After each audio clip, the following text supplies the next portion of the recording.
What it is, what it do. Welcome back, Heist TV crew. Now, yesterday, I touched on this Baltimore bridge collapse, right? Touched on that. If y'all ain't see that, go spin back to that. Like how the young boys say, spin the block, spin back to that video from yesterday. I touched on this Baltimore bridge collapse, right? And on that segment, I said, it's a funny thing that it's always somebody recording something during a tragic accident. It always is a coincidence that it's always a recorder out, a phone camera out. Even though I know these days, yes, everybody got a camera and things like that. But it just so happens it's always getting caught on footage just to get proven, right? So, if you don't get the psyche behind that, the science behind that, whatever. But I just find that funny, right? So now, on this, we're going to touch on this Alaska plane, the door opening up on a flight, mid-flight in Alaska Airlines, right? We're going to touch on that. We're going to look at the video together. I'm going, dissect it, do my commentary on it and things like that. Just put one and one together. All right? That's why I said spin back to the other episode, but let's get into this, man. Welcome back. Boeing and Alaska Airlines both denying any legal responsibility for injuries allegedly caused to dozens of passengers after a door plug blew out of a 737 MAX 9 jet during a flight back in January. Now, nearly 3 months after the incident, 4 passengers are filing a new lawsuit against both companies. The law. All right, we ain't gonna. Y'all just heard what it is. The door opening. So now we're going to skip to it. Now we're going to get to a person that was on the plane during the time. A person that was on that plane during the time. Now listen to this man's story. Listen to this man's story, and I don't know, just make it make sense. Do it make sense to you, But watch, we're going to hear this man's story, see what he's saying about this. Where the door plug blew out on the Alaska Airlines flight. He's suing Boeing and Alaska Airlines. And Timothy Laranger is his attorney. Thank you both for coming on. We do appreciate that. Before we dive into this lawsuit, and we want to do that if we can, Huey, let's go to you here. Can you take us back to that day? I know it's been several months, but leading up to this flight, the moment that this has happened while you were on the flight, and how this is impacting you today, Huey.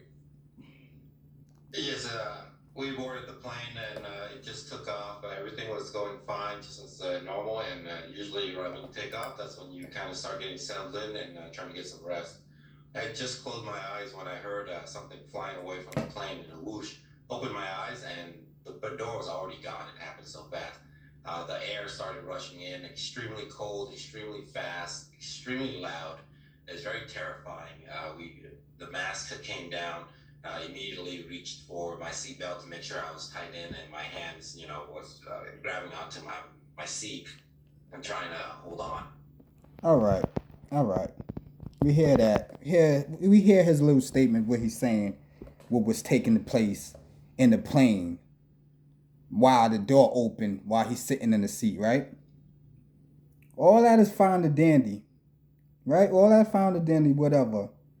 But it's the statement after this, when the lady reporter asked him something, we're gonna get to it, but I'm gonna point out the fact that no offense against my Asian peoples, my Asian brothers and sisters out there, but everybody know that we in cahoots with. In this turmoil, you could say cahoots too, because of Biden and all that, President Kim Jong-un, whatever his name is. Right? But it's a thing between China and America right now. And not to mention that this guy, he looked like an Asian guy. From one of the Asian, I don't know, from China, but that's a key factor too, right? That there's an Asian guy that's telling a story that happened and he videotaping what happened, right? But now let's get to the part that that seemed fishy to me. Let's go. No doubt about it. I can't even imagine Listen. what it was like. Thankfully, there was no one in that exact row, but Huey, you were right behind it. What made you grab your cell phone and actually start filming it?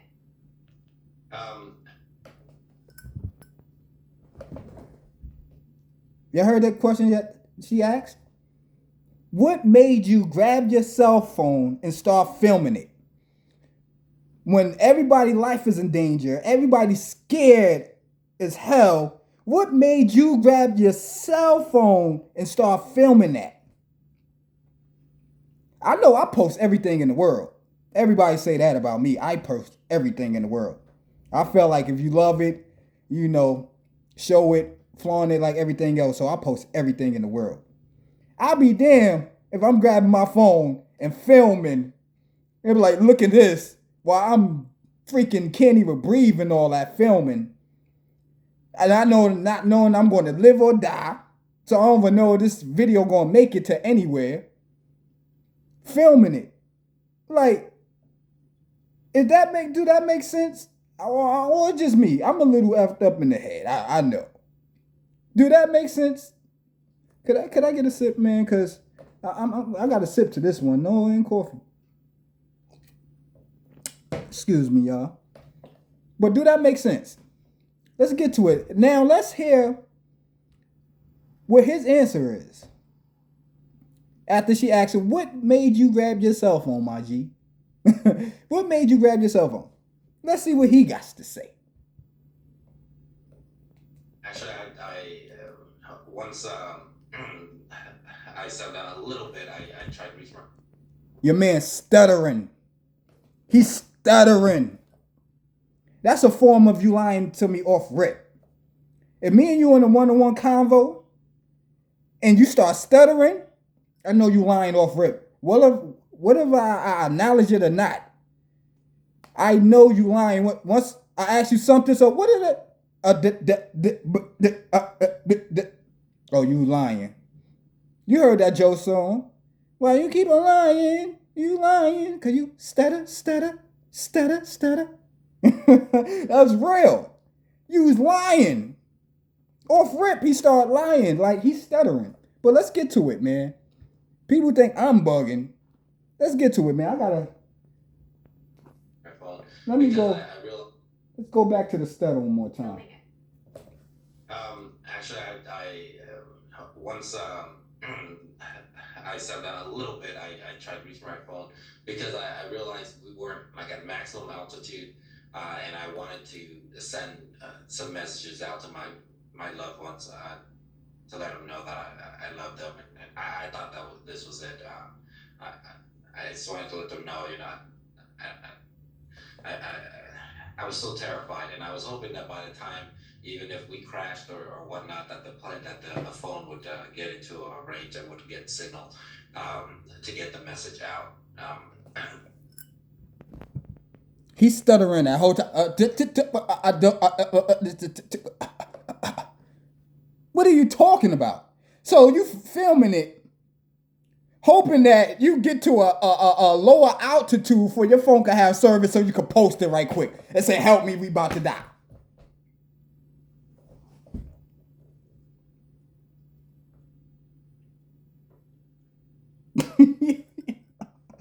Yo, I don't think I'm going to play no more of this. Seriously. Like, what are you talking about? So now, my conclusion, get to the conclusion of this, is first we have a bridge collapse. Now we have plane door opening. What is this? If this is a test for a bigger plot, for a bigger agenda, cause this is it's getting crazy. You ain't hearing nothing like this. I don't see nobody posting about this bridge collapse. I don't care where you at in the world. They hear a whole entire bridge collapse in the city and nobody speaking about this. Everybody on some Diddy escaping. That Diddy thing is just a government distraction for people not to talk like this. But I'm always going to be the hood news, baby. Heist TV, the hood news. I'm going to bring it to my peoples, man. I could give you the message, man. I can't make you think. I could give you the info. I can't make you think. Yo, what is going on, people? Do anybody got an answer of what's going on here? I think it's a big, big plot. There's a big breakthrough. Something about to happen. They testing out something. They seeing what happens if we hit this switch or whatever. If one door open, what's the tragedy to that? We collapsing the bridge. How could we collapse a bridge? And they don't figure out how they collapse that bridge. Like, yo, my peoples, be on point. Be aware. If you always ready, you never have to get ready. You never have to get ready. With this video here, like, how your man ended up. Matter of fact, we're gonna get to it. Let's finish it, y'all. And then at that point, it didn't have any signal, so I realized the phone was still in my hand, and I started recording. That's when I motioned to my friend next to me just for him to also try and send something out. We couldn't hear each other because the sound of the wind was so loud. So I motioned for him to call his parents or try to message them. He gave me this blank stare. He said he made this motion that the phone had been sucked right out of his hands. He had nothing left. You can see how.